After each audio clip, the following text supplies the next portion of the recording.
அன்பு சொந்தங்களே, நான் உங்கள் மீரான்.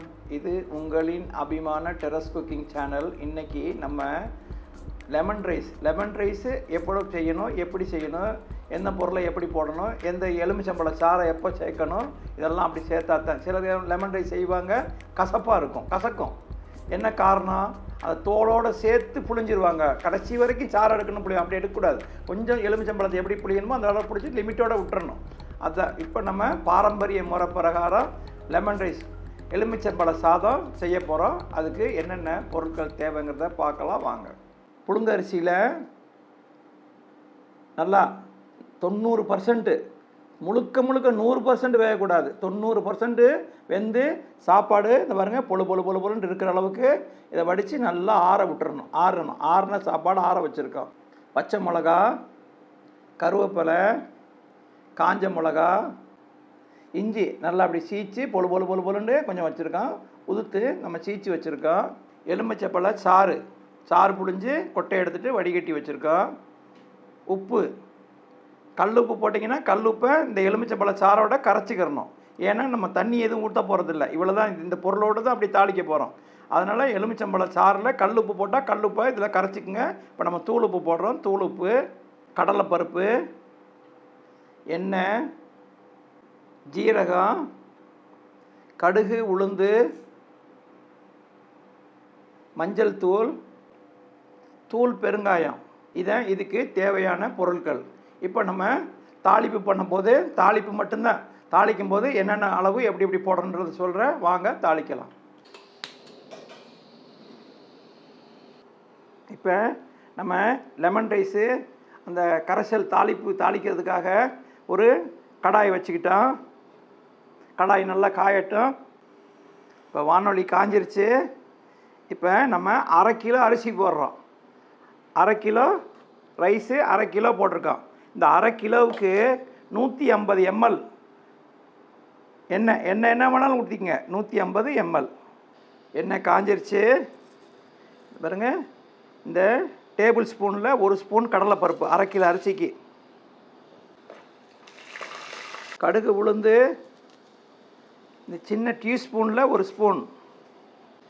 கருவேப்பிலை சும்மா ஒரு கை. நம்ம துருவி வச்சோம்ல இஞ்சி, அந்த இஞ்சியை நல்லா அப்படி உதுத்து இப்படி போட்டுருங்க. இந்த காஞ்ச மிளகா 3 காஞ்ச மிளகா கிள்ளி போட்டிருக்கேன். 3 காஞ்ச மிளகா கிள்ளி போட்டிருக்கேன். 3 பச்சை மிளகா போட்டிருக்கேன். ஒரு சின்ன ஸ்பூனில் ஒரு சின்ன ஸ்பூனில் 1 ஸ்பூன் மஞ்சத்தூள்.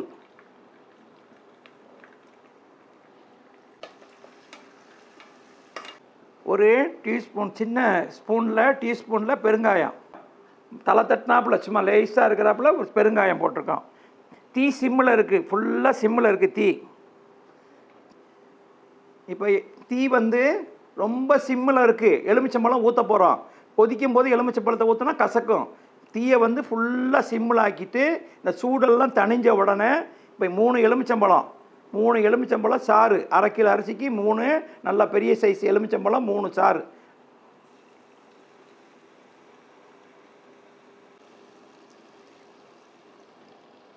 ஊற்றிட்டு இப்போ இந்த எலுமிச்சம்பழத்தை ஊற்றி ஒரு 2 நிமிஷம் இருக்கும். 2 நிமிஷத்தில் தீயை ஆஃப் பண்ணிடணும். தீயை ஆஃப் பண்ணி அந்த சூட்டிலேயே இந்த எலுமிச்சம்பழம் அந்த வாரத்தில் அப்படியே அதிலே இருக்கட்டும். சூடு கொதிக்கும் போது கொதிச்சா கசப்படுத்துகிறோம்.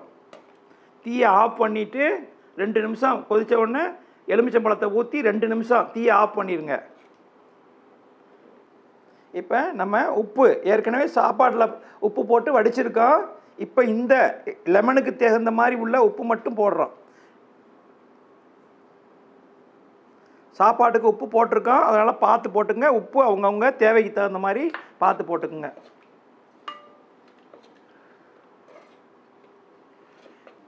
இப்போ சாப்பாடு நல்லா ஆறி இருக்குது. சாப்பாட்டில் கொஞ்சம் நல்லெண்ணெய் ஊற்றி பிரட்டி வச்சுருக்கோம். சாப்பாடு ஆறும்போது கொஞ்சம் நல்லெண்ணெய் ஊற்றி பிரட்டி வச்சுருக்கோம் அந்த சாப்பாடை. இப்போ இதை நம்ம கரைசல் செஞ்சோம்ல தாளிப்பு, அதை இதில் விட்டுரும்.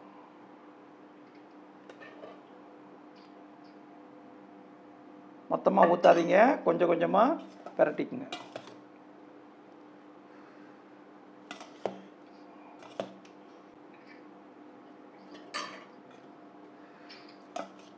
அப்படியே நல்லா மிக்ஸ் பண்ணிக்கோங்க.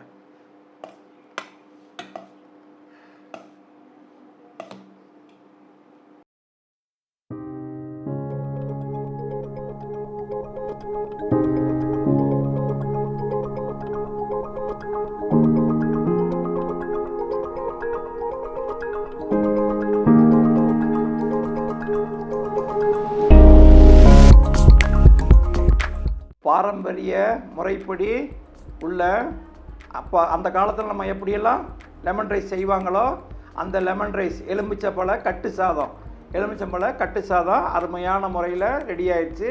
செஞ்சு பாருங்கள், இது எல்லாருக்கும் பிடிக்கும். நம்ம இப்போ ஆஃபீஸ்க்கு போகிறாங்க, இந்த முறையில் செஞ்சு பாருங்கள், நல்லா பிடிக்கும். எலுமிச்சம்பழத்தை உடனே புழிஞ்சு கொதிக்க விட்டுறக்கூடாது. பொம்பளைங்க என்ன செய்வாங்க, குழம்பு தாளிக்கும் போது கொதிக்க விடுவாங்க. எலுமிச்சம்பழ சாறை போட்டு நல்லா சுண்டட்டுன்னு சொல்லி கொதிக்க பார்ப்பா கசப்பு வந்துடும். அப்போ அப்படி பண்ணக்கூடாது. தீயை ஆஃப் பண்ணுறதுக்கு 2 நிமிஷத்துக்கு முன்னாடி அந்த பெருங்காயத்தூள் போட்டுட்டு அந்த எலுமிச்சம்பழ சாறை ஊற்றி ஒரு 2 நிமிஷம் விட்டுட்டு தீயை ஆஃப் பண்ணிவிட்டு அந்த சூட்டிலே விடுங்க. சூட்டிலே விட்டு மூடி வைக்கக்கூடாது, திறந்தே வச்சுருங்க. இப்போ நல்லா அது கரெக்டாகிடும். இப்போ அதை சோத்தை அது மாதிரி ஆற விடுறதுக்கு முன்னாடி கொஞ்சம் நல்லெண்ணெய் ஊற்றி பிரட்டி விட்டுங்க. சாப்பாடை ஆறுறதுக்கு முன்னாடி கொஞ்சம் சூட்டோடு பிரட்டி விட்டுங்க. சாப்பாடு நல்லா பொழுன்னு இருக்கும், பிரமாதமாக இருக்கும். இந்த வீடியோ பிடிச்சிருந்தா லைக் பண்ணுங்கள், உங்கள் சொந்த பந்தங்களுக்கு ஷேர் பண்ணுங்கள், உங்கள் கருத்துக்களை கமெண்ட் பாக்ஸில் தெரிவிங்க. எங்களை ஆதரிக்கும்னா சப்ஸ்கிரைப் பண்ணுங்கள், பெல் பட்டனை கிளிக் பண்ணுங்கள். அடுத்த வீடியோவில் உங்களை சந்திக்கும் வரை உங்கள் அன்பு மீரான்.